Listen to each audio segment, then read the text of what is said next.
Recibimos el contrato a principios de mayo de 2023. La tarea era sencilla y clara: realizar un escaneo hidrolocalizador y cartografiar el fondo de uno de los brazos pantanosos del río Pascagoula, al sur de Mississippi. El cliente era una empresa privada de Nueva Orleans dedicada a la auditoría medioambiental. Oficialmente, buscaban residuos industriales inundados de la década de los 60.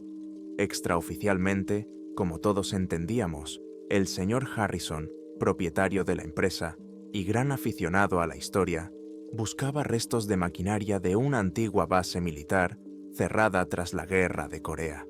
Se trata de un lugar remoto y pantanoso, ideal para que algo desaparezca sin dejar rastro.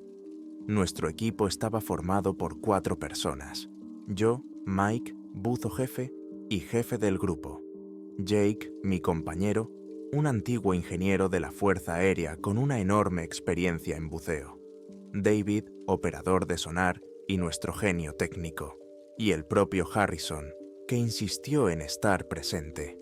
No estorbaba, simplemente se sentaba a la sombra bajo la lona de nuestra lancha y observaba los monitores, haciendo preguntas de vez en cuando.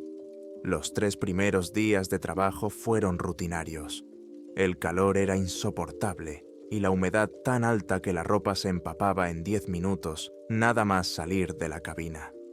El agua del canal era oscura, casi negra, como aceite congelado, y estaba plagada de mosquitos. David conducía metódicamente la lancha siguiendo la red, mientras el sonar dibujaba una imagen lúgubre del fondo fangoso, salpicado de troncos y basura esparcida. Encontramos un par de botes John Boats hundidos y una sección oxidada de algún pontón, pero nada que pudiera interesar a Harrison. El ánimo de la tripulación era tranquilo, incluso apático. Era solo trabajo, uno más. Todo cambió en la mañana del 4.º día, el martes. David, que llevaba casi una hora en silencio, se enderezó de repente en su asiento y me hizo una seña para que me acercara. «Mike, ven aquí. Mira esto». En la pantalla del sonar lateral se veía una sombra larga y anormalmente regular. No se parecía a un tronco ni a una formación geológica.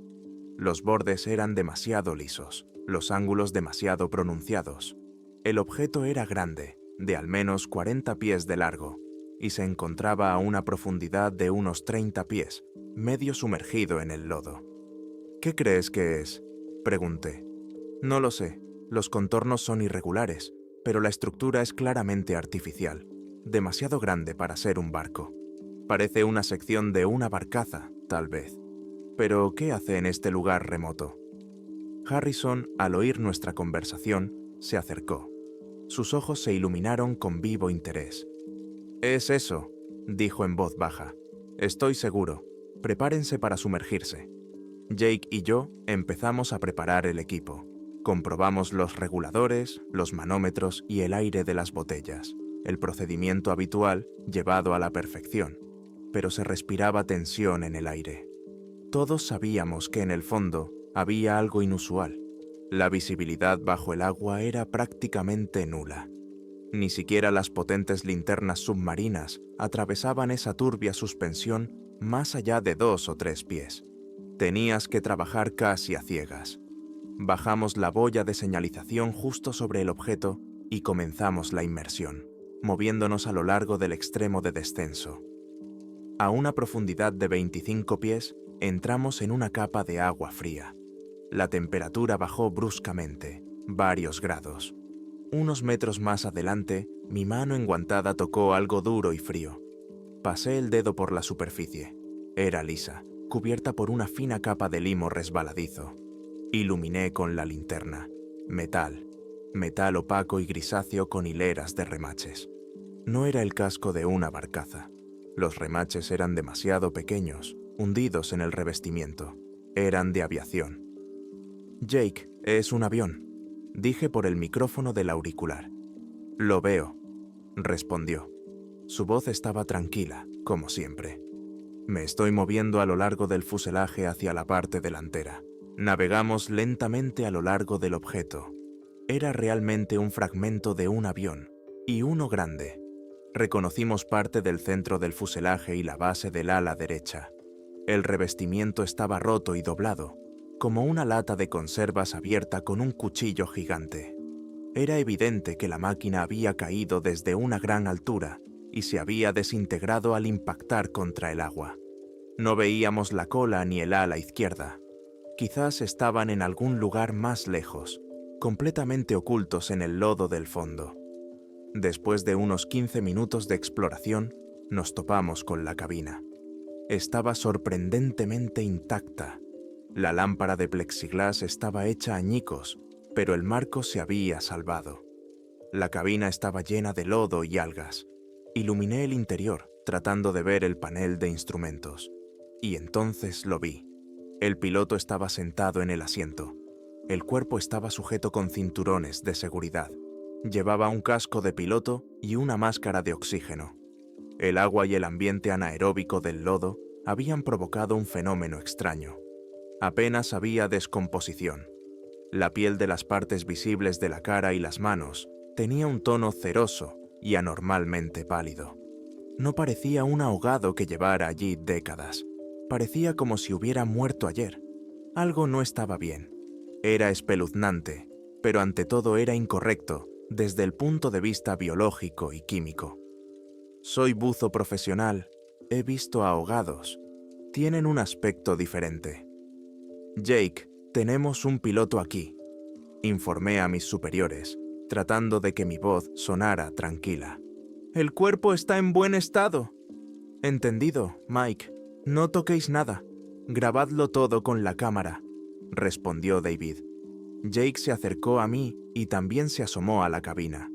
Se quedó en silencio unos segundos y luego pasó lentamente el haz de su linterna por el borde de la cabina destrozada. Es un Sabre, dijo. Un North American F-86 Sabre, un caza a reacción de los años 50. ¿Cómo lo sabes? Trabajé con los modelos de museo en la base Edwards. Reconozco ese panel de instrumentos en cualquier parte. Continuamos la inspección. En un fragmento del ala, un poco apartado del fuselaje, se distinguían unos símbolos bajo una capa de suciedad. Limpiamos con cuidado la superficie con guantes. Aparecieron letras y números pintados con una plantilla de pintura azul oscuro. AF 51922. Era el número de matrícula de las Fuerzas Aéreas de los Estados Unidos. 51 significaba el año del pedido, 1951. Jake tomó varias fotos nítidas del número con su cámara. Nuestro tiempo bajo el agua se estaba acabando y comenzamos a subir. En la lancha reinaba un silencio emocionado. Harrison parecía un hombre que había encontrado el Santo Grial. Inmediatamente se comunicó por teléfono satelital con su gente para que comenzaran a buscar el número en los archivos de la Fuerza Aérea. Jake y yo quitamos el equipo. Yo pensaba en el piloto, en lo extraño que parecía. David descargó las fotos de la cámara de Jake en su portátil. Mostró en la pantalla la foto del número de matrícula. AF 51922, leyó en voz alta. Ahora veamos qué dice Internet al respecto. Y entonces ocurrió el primer acontecimiento que se salía de la lógica de lo que estaba pasando. Jake, que estaba de pie junto a él mirando la pantalla, se quedó paralizado. Se inclinó hacia adelante y su rostro se puso serio. «Espera», dijo. «Amplía la imagen». David amplió la imagen. Los números eran claros, sin ambigüedades. 922. «¿Qué pasa, Jake?», pregunté. No respondió de inmediato. Miraba la pantalla como si no creyera en sus ojos. «No puede ser», dijo finalmente. «¿Qué no puede ser?» «Este número, lo he visto». «¿En el museo?», supuse. «Dijiste que habías trabajado con ellos». «No», negó Jake con la cabeza. «No en el museo. Lo vi en la base Davis Mountain, en Arizona, en el patio de los huesos, alrededor de 2010 o 2011. David y yo nos miramos. El patio de los huesos es el mayor centro de conservación y reciclaje de aviones militares del mundo». «Debes de estar equivocado», dije con suavidad. Los números pueden parecerse. Han pasado más de 10 años. No me equivoco, dijo Jake con firmeza. No había ni una pizca de duda en su voz. Tengo buena memoria para los números. Formaba parte de un proyecto de inventario de aviones antiguos para su posible reconversión en blancos no tripulados. Ese avión, 922, estaba en la última fila. Lo recuerdo porque tenía un emblema de escuadrón inusual en el morro que no había visto antes.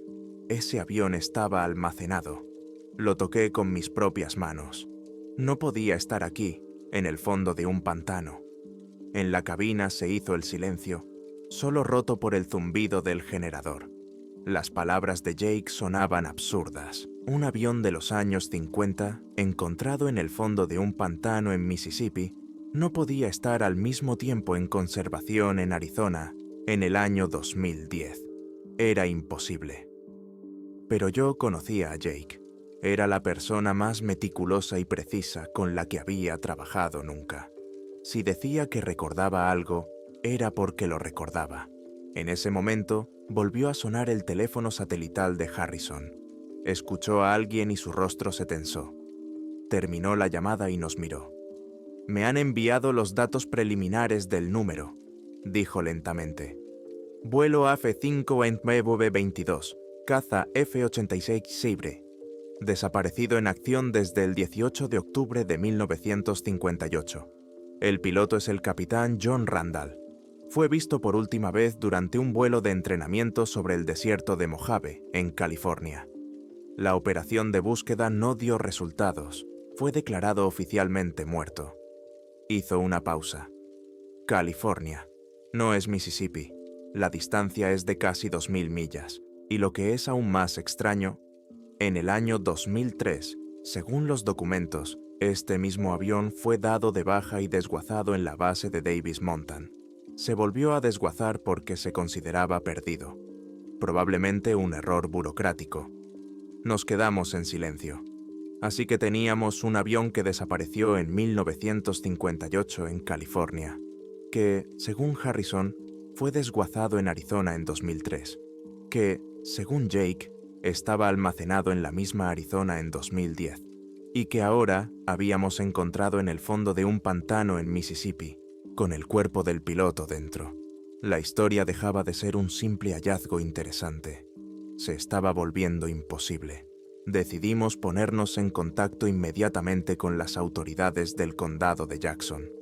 Una cosa es encontrar un artefacto histórico y otra muy distinta es descubrir el lugar del accidente con los restos de una persona. Eso ya no era de nuestra competencia. Mientras Harrison volvía a hablar por teléfono, esta vez con la oficina del sheriff, Jake, David y yo intentábamos asimilar lo que habíamos oído. 3 hechos diferentes e incompatibles sobre el mismo avión. Mi cerebro se negaba a aceptarlo. David, como buen técnico, buscaba la explicación más sencilla.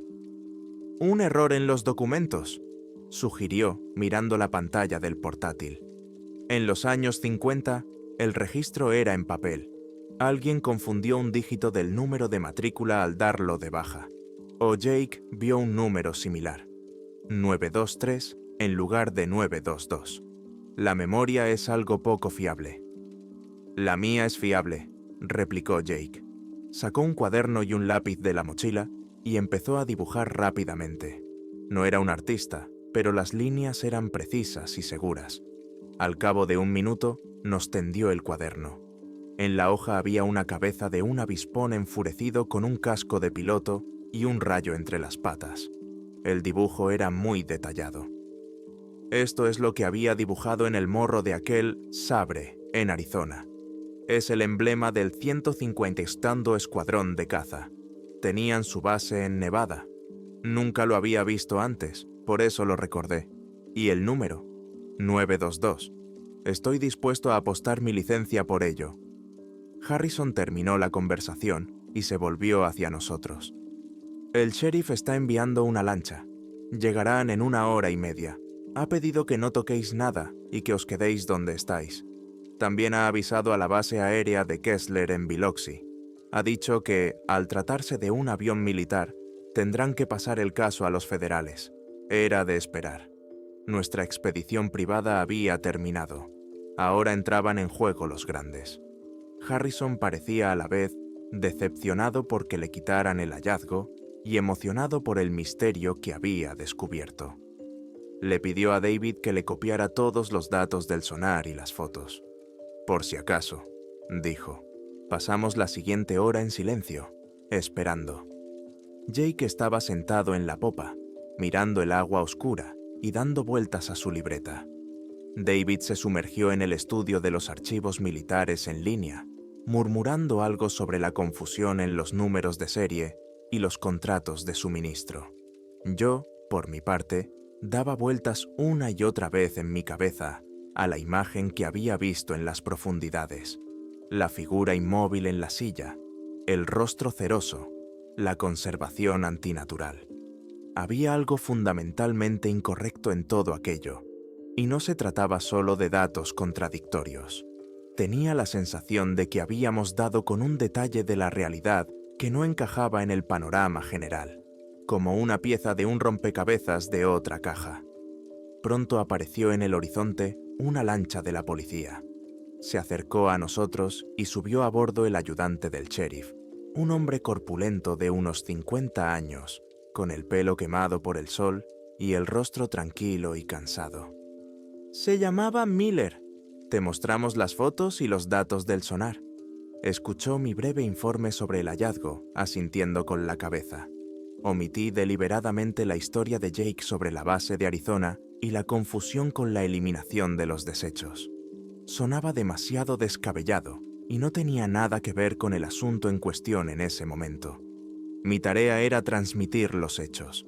Se había encontrado el lugar del accidente, el número de matrícula era tal y había un cadáver en el interior. Muy bien, muchachos. Gracias por vuestro trabajo, dijo Miller cuando terminó la inspección. Ahora nos encargaremos de esto el ejército y nosotros. Es probable que tengáis que prestar declaración oficial en la costa. Por ahora, vuestro trabajo aquí ha terminado. Ya se disponía a regresar a su lancha cuando se oyó un ruido sordo que se hacía cada vez más fuerte procedente del sur. A los pocos minutos, un helicóptero apareció sobre las copas de los cipreses. Era negro, sin distintivos, salvo una pequeña bandera en la cola. No aterrizó, sino que se quedó suspendido sobre un canal vecino más abierto, y desde él bajaron al agua una lancha neumática con casco rígido. En la lancha había 3 hombres vestidos de militar. Rápidamente llegaron hasta nosotros. El mayor era un oficial de la Fuerza Aérea llamado Evans. Era alto, atlético, con el pelo corto y los ojos atentos y fríos. Se presentó como oficial de enlace de la base Kessler. No perdió tiempo en cortesías. Quería ver todo lo que teníamos: datos, fotos, diarios de inmersión. David conectó su ordenador portátil protegido a un gran monitor en la cabina y mostramos toda la información. El comandante Evans estudió las fotos en silencio, con el rostro impasible. Examinó atentamente la foto del número de matrícula y luego pasó a las fotos de la cabina y del piloto. Las fotos son de buena calidad, constató. ¿Es vuestro equipo? Es de propiedad privada, respondió Harrison. Entendido. Entregadme todos los archivos originales, así como cualquier copia. Ahora son material de una investigación federal, dijo Evans. No era una orden, sino una constatación de un hecho. Luego se dirigió a mí. ¿Has visto el cadáver personalmente? Descríbelo. Describí detalladamente lo que había visto: el estado de conservación, la ausencia de signos visibles de descomposición, el color ceroso de la piel, la posición del cuerpo. Evans escuchó sin interrumpir. Has dicho que, según los datos preliminares de los archivos, se trata del capitán John Randolph, desaparecido en 1958, ¿verdad? Preguntó dirigiéndose a Harrison. Sí, confirmó este. Desapareció sobre Mojave. El mayor Evans se detuvo unos segundos en la fotografía del rostro del piloto. Luego sacó su teléfono satelital, se alejó hacia la proa de la lancha y hizo una llamada. Hablaba en voz baja, casi en un susurro, utilizando frases cortas y entrecortadas y algún tipo de código. No pudimos entender las palabras. A los 2 minutos, regresó. Su rostro se volvió aún más impenetrable, si es que eso era posible. «Ha surgido una discrepancia», dijo lentamente, midiendo las palabras. Volvió a mirarnos y en su mirada apareció algo nuevo. No era solo interés profesional, sino también recelo. «Tendremos que esperar aquí a que llegue un grupo especial del Pentágono». «¿Qué discrepancia?», no pudo contenerse Harrison. El mayor Evans guardó silencio, como si estuviera decidiendo si podía hablar con civiles. «Según el informe oficial», dijo con voz firme y metálica, «el caso del capitán John Randall se cerró en 1961. Unos turistas encontraron en la ladera de una montaña en el condado de San Bernardino un fragmento de su chaqueta de vuelo con sus placas de identificación. Más tarde, los forenses examinaron el material biológico encontrado en el lugar y confirmaron que pertenecía al capitán. Sus restos fueron entregados a la familia y enterrados». Hizo una pausa para que asimiláramos lo que había dicho. «El hombre que encontrasteis en este avión no puede ser el capitán Randall. No sabemos quién es». El silencio que siguió a sus palabras fue denso y pesado, como el agua del pantano que se extendía bajo nuestros pies. Cada nuevo detalle no aclaraba nada, sino que solo confundía la situación hasta convertirla en algo completamente absurdo. Teníamos un avión que no debería estar allí. En él se encontraba un piloto que no era quien debería ser. Y todo ello contradecía no uno, sino varios documentos oficiales. Miré a Jake. No parecía sorprendido. Simplemente miraba al mayor Evans y en su rostro se leía: «Te dije que aquí algo no cuadraba». En ese momento comprendí que la historia de Jake sobre el avión en Arizona no era un error de memoria. Era otro detalle más del imposible rompecabezas que estábamos empezando a armar. Y me sentí realmente incómodo. La declaración del mayor Evans de que el piloto no era Randall quedó suspendida en el aire cargado del pantano. No trajo alivio ni claridad, sino que, por el contrario, añadió una capa de absurdo a la situación, haciéndola parecer una pesadilla. Nosotros, 4 civiles, nos encontramos en el centro de un suceso que claramente iba más allá de los protocolos habituales. El ayudante del sheriff Miller, al comprender que su autoridad había llegado a su fin, se retiró en silencio a la borda de su lancha, prefiriendo no interferir en los asuntos militares. Harrison intentó hacerle preguntas a Evans, pero este respondía con monosílabos. «La información es limitada. Esperen instrucciones». La espera se prolongó casi 3 horas. El sol comenzó a ponerse por el oeste, tiñendo el agua oscura de tonos rojizos. Durante ese tiempo, llegó otra lancha. Esta vez no era de la policía, sino gris, sin distintivos, con varias personas vestidas con el mismo uniforme que los ayudantes de Evans. No se pusieron en contacto con nosotros, simplemente esperaban, creando una especie de perímetro invisible alrededor de nuestra pequeña embarcación. No nos sentíamos como testigos, sino como sospechosos o, como mínimo, como elementos indeseables. David apagó ostentosamente su ordenador portátil y lo guardó en su bolsa. Jake seguía sentado en la popa, con el rostro como una máscara de piedra. Cuando el helicóptero negro regresó, esta vez acompañado de un segundo Chinook más grande, quedó claro que la espera había terminado. El Chinook se cernió sobre el agua y de su rampa bajaron una enorme plataforma con equipo y otro grupo de personas. Estas personas vestían de forma diferente. No llevaban uniformes militares, sino monos oscuros y prácticos sin distintivos. Los dirigía un hombre vestido de civil. Era de estatura media y aspecto anodino, vestido con unos sencillos pantalones grises y una camisa polo azul oscuro. Parecía tener unos 50 años, quizá un poco más. Subió a nuestra lancha con una facilidad que no encajaba con su aspecto de oficinista. ¿Señor Harrison?, preguntó, dirigiéndose a nuestro cliente. Su voz era tranquila y calmada. Me llamo Gray. Represento al departamento que se ocupa de este asunto. Gracias a ti y a tu equipo por el trabajo realizado. A partir de ahora nos encargamos nosotros. El mayor Evans se acercó a él y le informó en voz baja de la situación. Gray escuchaba asintiendo con la cabeza, mientras su mirada se posaba en cada uno de nosotros. Era una mirada evaluadora y analítica que nos hacía sentir incómodos. «Necesito todos vuestros registros», dijo Gray, dirigiéndose ya a todos nosotros.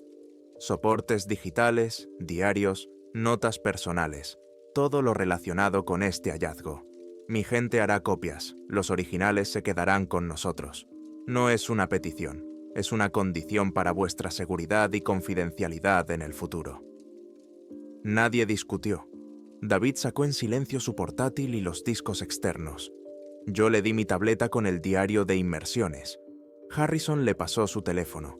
Los hombres de Gray, trabajando con rapidez y coordinación, como un mecanismo bien engrasado, conectaron nuestro equipo al suyo y comenzaron a copiarlo. A continuación, Gray se dirigió a Jake. «Señor», echó un vistazo a un documento que le había pasado Evans.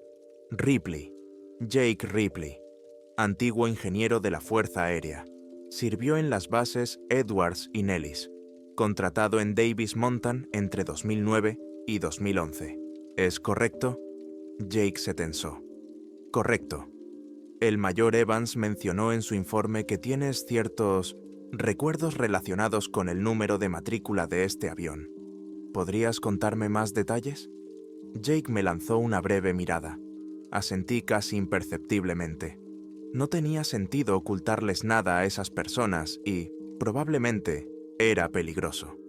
Jake, con calma y metódicamente, sin omitir ningún detalle, le contó a Gray sobre el avión en el patio de los huesos, sobre el emblema del avispón y sobre su certeza respecto al número. Gray lo escuchó sin interrumpirlo, con el rostro impasible. «Interesante», dijo cuando Jake terminó. «Muy interesante. Gracias por tu franqueza». Mientras tanto, el equipo de Gray desplegó todo un quirófano en la plataforma flotante. Potentes focos iluminaron con una luz brillante la zona de agua alrededor de nuestra lancha. 2 de sus buzos se preparaban para sumergirse. Su equipo era muy diferente al nuestro. Sistemas de respiración cerrados que no dejaban escapar burbujas. Cascos con sistemas de vídeo de alta resolución integrados que transmitían imágenes en tiempo real a los monitores de Gray. Todo parecía sacado de una película de ciencia ficción, no de una operación de rescate estándar. Nos pidieron amablemente, pero con insistencia, que no interfiriésemos y que permaneciésemos en el camarote. Pero la puerta estaba abierta y podíamos ver todo lo que sucedía en los monitores de Gray. La calidad de la imagen era asombrosa. Volvimos a ver la cabina y al piloto, pero ahora con todo lujo de detalles. Los buzos trabajaban con precisión quirúrgica. Uno de ellos cortó las correas de sujeción con una herramienta especial. Luego, con cuidado, utilizando pontones inflables, comenzaron a sacar el cuerpo de la cabina. 20 minutos después, subieron a la superficie una bolsa negra hermética. Inmediatamente lo trasladaron a una plataforma y lo llevaron a una pequeña tienda inflable con la inscripción «Zona de control biológico». Jake y yo nos miramos. Tal precaución nos parecía excesiva. Sí, el cuerpo había estado en el agua, pero no era una zona de contagio del ébola. Gray pareció leer nuestros pensamientos. «Es el procedimiento habitual cuando se trabaja con objetos desconocidos», dijo por encima del hombro, sin apartar la vista del monitor, en el que uno de sus hombres, vestido con un traje de protección completo, comenzaba a examinar el contenido de la bolsa. No veíamos el cuerpo, solo las manos enguantadas del especialista, que revisaban metódicamente los bolsillos del mono de vuelo. Primero sacaron una navaja plegable, luego un mechero, las cosas habituales de un piloto de aquella época, y luego el especialista sacó una cartera. Una cartera de cuero normal, oscurecida por el agua, pero sorprendentemente intacta. Se la pasó a Gray. Gray se puso los guantes y comenzó a sacar con cuidado el contenido. Varios billetes mojados. Una fotografía de una mujer joven, cuya imagen había desaparecido casi por completo. Y, por último, una tarjeta de identificación oficial. Estaba guardada en un bolsillo de plástico, y era lo que mejor se había conservado. Gray la sacó y la acercó a la luz. La miró durante un largo rato y luego se volvió hacia nosotros. Por primera vez en todo el tiempo, su rostro mostró algo parecido a una emoción, una curiosidad extrema, casi académica. «Caballeros», dijo, y su voz tranquila resonó ensordecedoramente en el silencio que se había producido. Según esta identificación, el piloto era el capitán John Randall. «¡Pero eso es imposible!», exclamó Harrison. «Tú mismo dijiste que sus restos habían sido encontrados y enterrados». Gray no respondió. Simplemente dio un paso hacia nosotros y nos mostró la identificación para que pudiéramos verla. Esperaba ver un documento amarillento y gastado de 60 años de antigüedad, pero lo que vi me heló la sangre en las venas. La identificación parecía impresa el día anterior. El plástico era perfectamente transparente, sin un solo rasguño. El papel que había debajo era blanco, sin rastro de humedad ni del paso del tiempo. Las letras eran nítidas, como grabadas con láser. Y la foto era en color, con una nitidez perfecta. Era la misma persona que habíamos visto en la cabina, solo que viva, mirando directamente a la cámara. No era una foto de los años 50. Era una foto digital moderna, insertada en un documento de medio siglo de antigüedad. Fue entonces cuando comprendí definitivamente: no nos enfrentábamos a un enigma histórico ni a un error burocrático. Habíamos sacado del fondo del pantano algo que no se sometía a las leyes del tiempo y la lógica. Y ahora ese algo estaba en manos de personas que no parecían en absoluto sorprendidas. El señor Gray guardó el carné en una bolsa hermética para pruebas. Miró nuestras caras atónitas sin mostrar ninguna compasión. Para él, nuestra reacción no era más que otro factor que había que tener en cuenta y controlar. «Como ya he dicho», repitió con su voz tranquila y pausada, «nosotros nos encargaremos de todo. Tu trabajo aquí ha terminado. Señor Harrison, tu empresa recibirá una compensación completa por el tiempo y los recursos invertidos, así como una subvención adicional por tu colaboración en un asunto de seguridad nacional. El dinero se ingresará en tu cuenta en un plazo de 48 horas. Hablaba del dinero como si fuera una forma de silenciarnos, y, a juzgar por la palidez de Harrison, funcionaba. «Ahora, caballeros, firmarán unos documentos», continuó Gray. Uno de sus ayudantes le entregó una carpeta delgada. En ella había 4 juegos de documentos, cada uno del grosor de un dedo. «Es un acuerdo de confidencialidad estándar.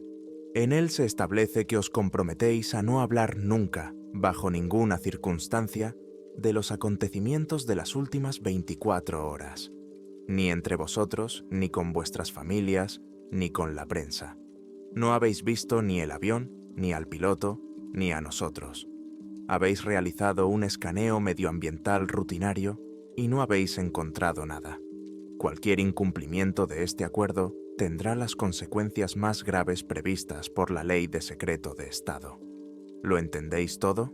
La pregunta era retórica. Lo entendíamos todo. No era una simple petición de silencio. Era una amenaza directa envuelta en un envoltorio legal. Nos tendieron un bolígrafo por turnos.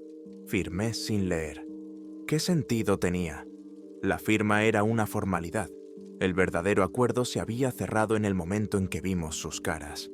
Jake firmó en silencio, apretando los dientes. David, tragando nerviosamente, garabateó rápidamente su firma. El último fue Harrison. Le temblaba visiblemente la mano. «Muy bien», dijo Gray recogiendo los documentos. «Ahora os acompañarán a tierra. Vuestro bote se quedará aquí. Lo devolveremos al puerto deportivo en unos días, después de una revisión técnica. No os preocupéis, cuidaremos de vuestras pertenencias. Nos estaban echando de nuestro propio barco. 2 hombres con monos nos indicaron con gestos una lancha gris amarrada a nuestro costado. Bajamos a ella sin llevar nada más que los efectos personales que llevábamos encima.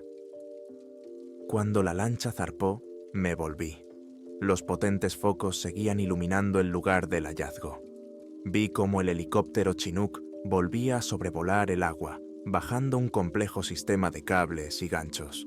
Iban a recoger los restos, rápidamente y al amparo de la noche, para que no quedara ningún testigo. Estaban borrando este suceso de la realidad. El trayecto hasta el puerto deportivo transcurrió en completo silencio. Las personas que nos acompañaban no dijeron ni una palabra. Nos dejaron en el muelle, esperaron a que subiéramos a nuestro camión y se quedaron allí hasta que salimos a la carretera. Solo entonces su lancha dio la vuelta y se adentró en la oscuridad de los canales. Durante los primeros 30 minutos en el coche, nadie pudo hablar. El shock dio paso a un miedo sordo y opresivo. Nos dirigíamos hacia el norte, lejos de la costa. «Tenemos que encontrar un hotel», dije finalmente, rompiendo el silencio. «Pasar la noche y pensar». Nos detuvimos en el primer motel sin nombre que encontramos junto a la carretera. Pedí 2 habitaciones contiguas. Harrison se encerró inmediatamente en una de ellas, diciendo que tenía que llamar a un abogado. Jake, David y yo nos reunimos en la otra. La habitación era miserable, olía a polvo y a productos de limpieza baratos. El ambiente contrastaba enormemente con la operación altamente tecnológica y estéril de la que acabábamos de ser testigos. «Se lo han llevado todo», dije. «Cada byte de información. No tenemos nada». David esbozó una sonrisa torcida, metió la mano en el bolsillo de los pantalones y sacó una memoria USB diminuta, no más grande que una uña. «Casi todo», dijo. Cuando su tipo se conectó a mi portátil, logré ejecutar un script en segundo plano. Copió el paquete de datos principal en eso. La copia tardó 3 segundos. Revisaron los discos, pero no la memoria RAM. Aficionados. Sentí una oleada de adrenalina. Teníamos un punto de apoyo. ¿Qué hay ahí? Mapas de sonar, todas las fotos, incluidas las del número y del piloto, y algo más, algo extraño. David sacó de su mochila su netbook personal, que nunca había conectado al equipo de trabajo. Insertó el dispositivo de almacenamiento. Nos apiñamos alrededor de la pequeña pantalla. Primero abrió las fotos. Ahí está el número de matrícula. Ahí está la cabina. Y ahí está la identificación.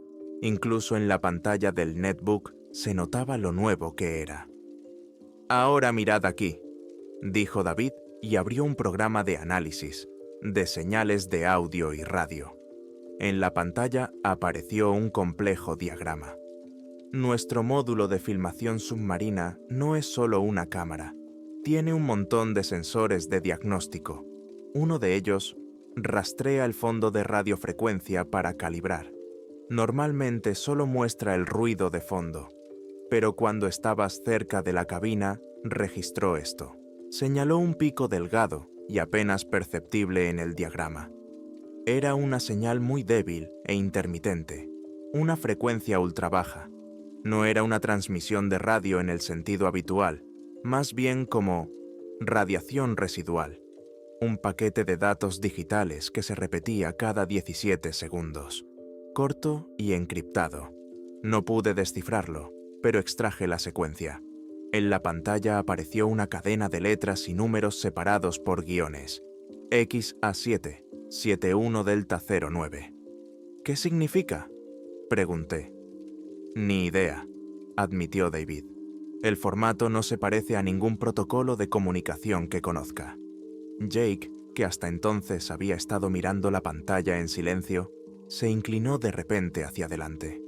«Enséñamelo otra vez». David volvió a mostrar la línea en la pantalla. XA781D09, leyó Jake en voz alta. Frunció el ceño, luego sus ojos se agrandaron al reconocerlo.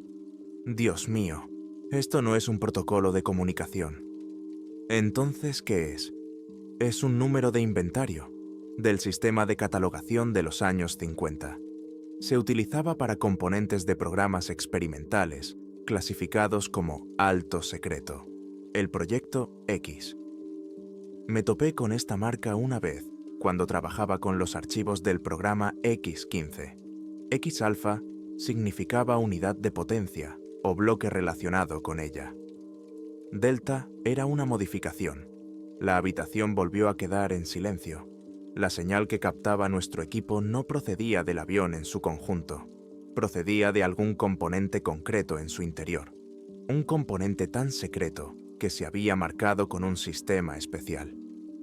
Pero, ¿cómo podía emitir una señal después de más de 60 años? Preguntó David. Cualquier fuente de alimentación se habría agotado hace mucho tiempo. No lo sé, respondió Jake. Pero si es lo que creo que es, entonces este avión no es solo un sabre, era una especie de laboratorio volador. Y lo que estaban probando sigue funcionando.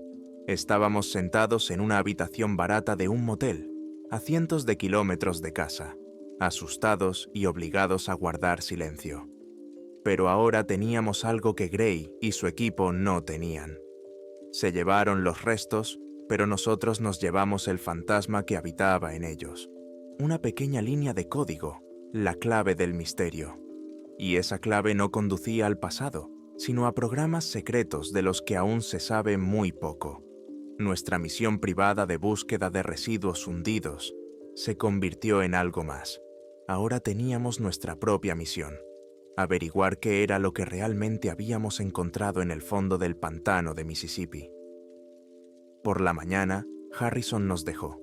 Estaba pálido y parecía destrozado. Dijo que se iba a casa, que sus abogados le aconsejaban que lo olvidara todo y que nos recomendaba encarecidamente que hiciéramos lo mismo. Nos dejó un fajo de billetes para gastos y se fue en taxi al aeropuerto. Su marcha no fue una sorpresa. Era un hombre de negocios y un amante de la historia, pero no estaba preparado para jugar con unas apuestas tan altas. Ahora solo quedábamos tres: Jake, David y yo. 3 personas contra una maquinaria gubernamental cuya existencia ni siquiera sospechábamos. Nuestra única pista era una línea de código recibida desde un dispositivo desconocido. ¿Qué hacemos ahora?, pregunté cuando nos quedamos solos en la habitación del motel. No podemos volver a casa, dijo David. Si estaban dispuestos a tomar esas medidas allí, en el pantano, seguro que ya están registrando nuestras casas, oficinas y ordenadores. Debemos partir de la base de que nos están buscando. Este número de inventario, XA781D09, dijo Jake, nos lleva a los oscuros pasillos del pasado. Prácticamente no hay archivos públicos sobre el Proyecto X. Todo lo que hay ha sido limpiado 3 veces. Pero conozco a una persona. Se llama Pete Henderson. Trabajó como archivero en el polígono de Nevada en los años 70. Cuando lo jubilaron, se llevó consigo algo más que recuerdos, por así decirlo. Vive como un ermitaño en algún lugar del desierto, cerca de la ciudad de Rachel. Es un paranoico, pero si alguien puede encontrar información sobre esa marca, es él. La decisión estaba tomada. Teníamos que llegar a Nevada. Compramos una vieja camioneta con dinero en efectivo. Nos deshicimos de nuestros teléfonos móviles, compramos teléfonos desechables baratos y nos dirigimos hacia el oeste. Fue un viaje largo y angustioso. Casi 2000 millas por carreteras abrasadoras. Cada coche con cristales tintados que nos seguía durante demasiado tiempo te hacía encoger el corazón. Cada coche de policía al borde de la carretera parecía una trampa.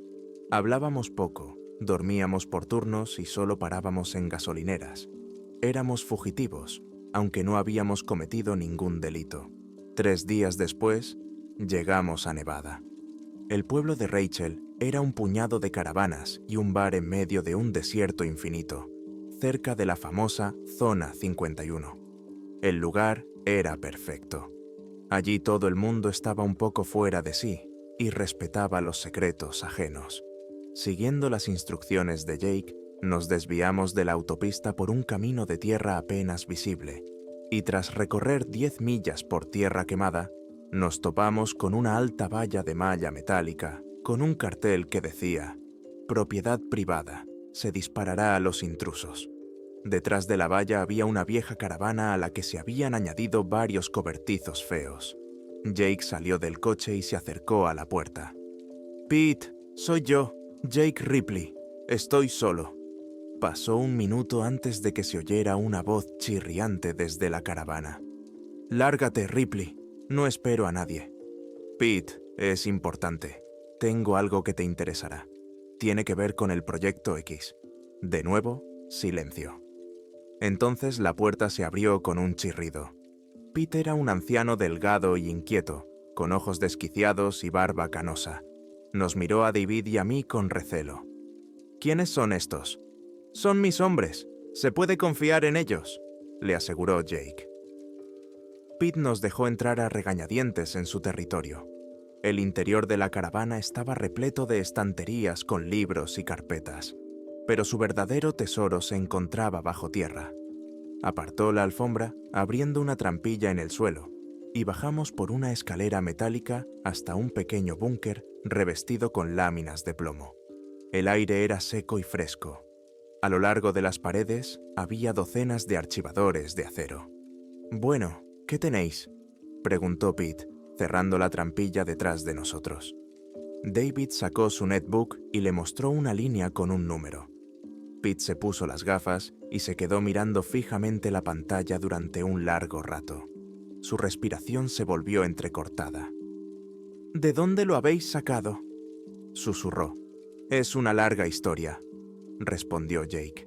«¿Puedes encontrar algo con este número?». Pete se quedó callado un minuto y luego asintió. «Quizá. No había visto esa marca en 30 años. Es de un archivo muy, muy malo». Durante las siguientes horas, Pete rebuscó en sus armarios, murmurando entre dientes. Sacó carpetas amarillentas, rollos de microfilmes, informes técnicos con la leyenda «Alto secreto», descolorida. Por fin encontró lo que buscaba. Era una carpeta delgada con la inscripción «Proyecto Observador Cuántico. Modificación Delta. Informe del incidente 1858. «Aquí está», dijo, quitando el polvo de la carpeta. La abrió. Vimos diagramas técnicos, gráficos y varias páginas de texto mecanografiado. XA7771D09 no es un motor ni un sistema de navegación, comenzó a explicar Pete con la voz temblorosa por la emoción. Oficialmente es un registrador de resonancia cuántica.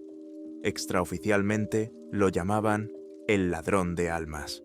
Era un dispositivo diseñado para crear una copia atómica perfecta del estado de un objeto en un momento dado. Querían aprender a registrar no solo información, sino la realidad física misma. El piloto de este experimento era un conejillo de Indias. «¿Qué salió mal?», pregunté. «Todo», respondió Pete. La modificación Delta tenía una fuente de alimentación experimental a bordo, basada en isótopos, que resultó ser inestable. Durante el vuelo de prueba del 18 de octubre de 1958, se produjo un salto de potencia. El dispositivo no funcionó correctamente. No solo registró el estado del piloto y del avión. Según el informe, leyó del documento.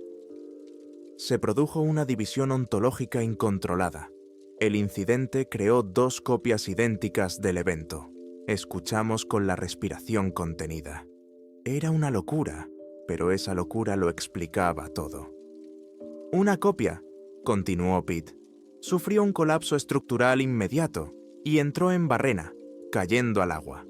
La segunda, el informe habla de un desplazamiento espacio-temporal.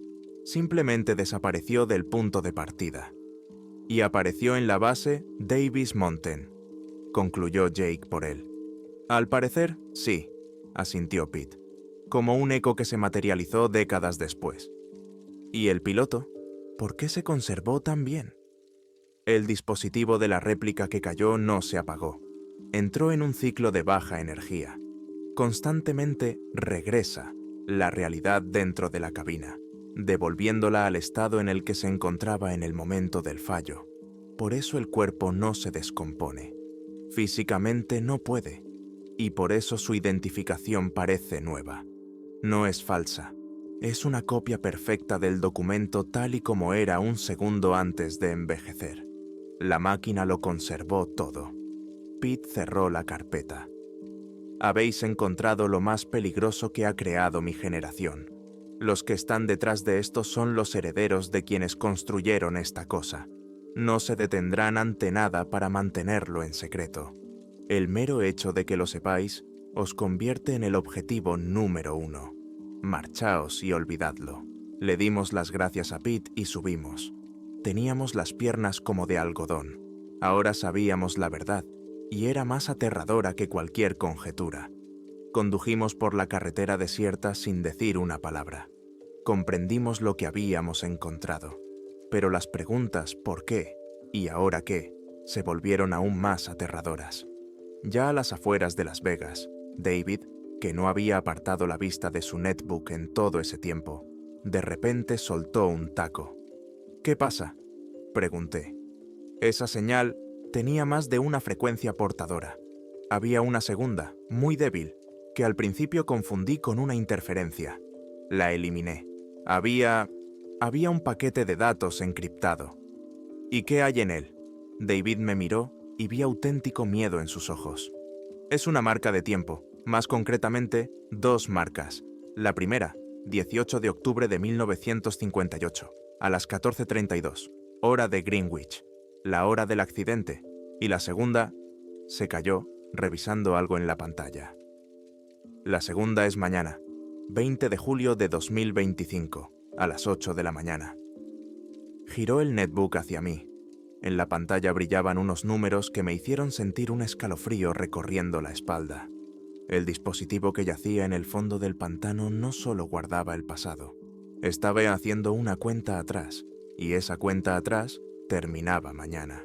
La noche anterior al 20 de julio la pasamos en una camioneta aparcada en un polvoriento aparcamiento para camiones a 100 millas de Las Vegas. Era imposible dormir. La cuenta atrás en la pantalla del netbook de David parecía una bomba colocada en el tejido mismo de la realidad. Discutimos una y otra vez qué podía significar. No puede ser una coincidencia, decía David, dando vueltas al café frío en un vaso de papel. 2 marcas, una marca el comienzo del evento, la otra su fin. ¿Pero el fin de qué? 2 marcas, 2 aviones, dijo Jake. Miró hacia la oscuridad del desierto fuera de la ventana. Están conectados, como partículas cuánticas entrelazadas. Lo que le pasa a uno se refleja instantáneamente en el otro. El temporizador del fragmento que encontramos en Mississippi cuenta el tiempo que le queda a lo que hay en el hangar de Gray. ¿Qué quieres decir?, pregunté. ¿Va a explotar? Peor, dijo Jake. Este dispositivo no es para explotar. Es para la realidad. Ha creado un eco, una copia. Quizá mañana a las 8 de la mañana corrija su error. Borrará ese eco. Por descabellada que pareciera, esa teoría era la única que encajaba con todos los datos que teníamos. Si Jake tenía razón, mañana por la mañana el avión AF-51-922, el que había visto en Arizona y que sin duda se encontraba ahora en una instalación ultrasecreta, dejaría de existir. Tenemos que verlo, dije. Era un deseo irracional, casi suicida, pero ya no podíamos dar marcha atrás. Habíamos llegado demasiado lejos. Jake asintió. Conocía esos lugares. Desplegó sobre el capó un viejo mapa en papel del polígono de pruebas de Nevada. Si quisiera esconder y estudiar algo así, elegiría este lugar. Señaló con el dedo un punto a varias decenas de kilómetros al norte de Groom Lake. Objeto 7. Un antiguo centro de investigación, oficialmente cerrado, pero en realidad una de las bases mejor protegidas. Está en un valle rodeado de montañas, ideal para aislarlo, y conozco la cordillera desde la que se ve todo el valle. Pasamos el resto de la noche y la madrugada tratando de llegar a ese punto.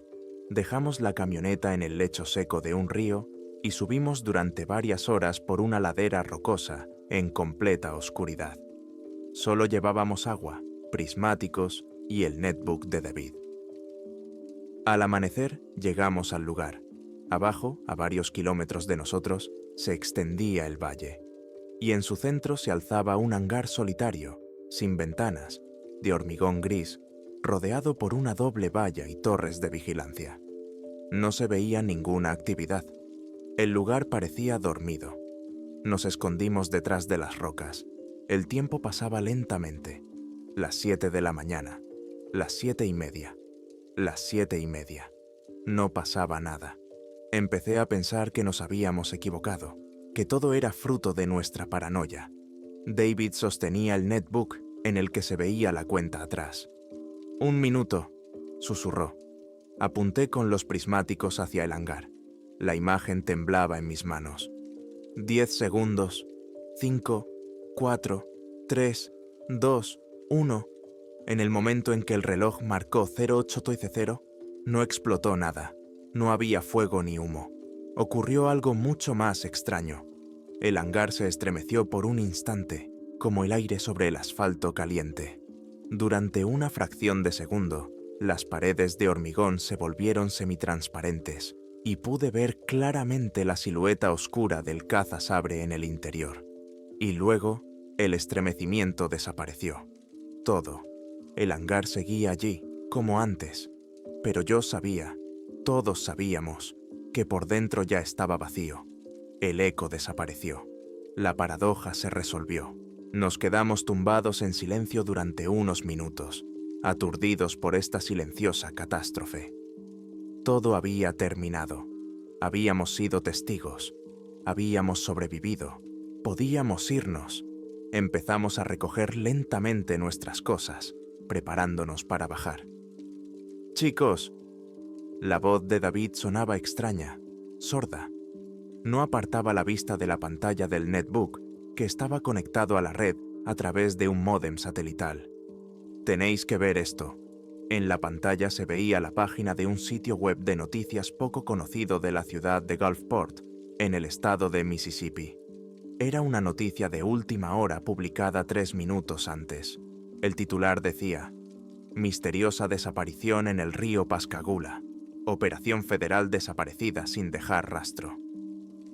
Leí el texto y se me erizaron los pelos. El artículo, que citaba a la alarmada Guardia Costera y a la oficina del sheriff local, decía que esa mañana, a las 10 en punto, hora central, las 8 de la mañana en Nevada, se había perdido todo contacto con una operación secreta de la Fuerza Aérea para recuperar los restos de un avión. El helicóptero enviado en misión de reconocimiento no encontró absolutamente nada en el lugar. Ni lanchas, ni plataformas, ni equipos, ni personas.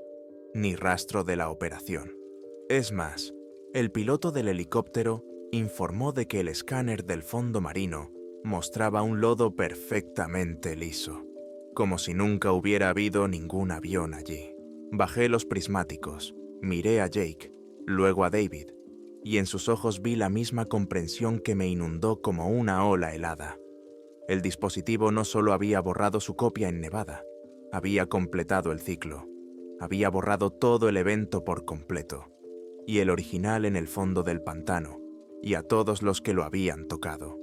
El señor Gray, el mayor Evans, sus equipos con monos negros y lanchas grises. Todos habían sido borrados de la realidad junto con los restos que intentaban ocultar. No pudieron controlar la anomalía. La anomalía los controló a ellos. Borró hasta el último rastro, excepto nosotros. Éramos el único error en su ecuación perfecta. 3 personas en una montaña de Nevada que lo habían visto todo, pero no habían tocado nada. Sobrevivimos solo porque no estábamos allí. Éramos los últimos portadores del conocimiento que el propio universo intentaba borrar. Bajamos de la montaña, nos subimos a nuestra vieja camioneta y nos dirigimos hacia el este. Ya no tenías que mirar atrás en busca de hombres vestidos con trajes oscuros. Ahora temías algo mucho más fundamental. Conducías sin rumbo. simplemente disolviéndote en las interminables carreteras del país. Nunca más volvisteis a hablar de ello. No necesitabais palabras, simplemente seguisteis conduciendo.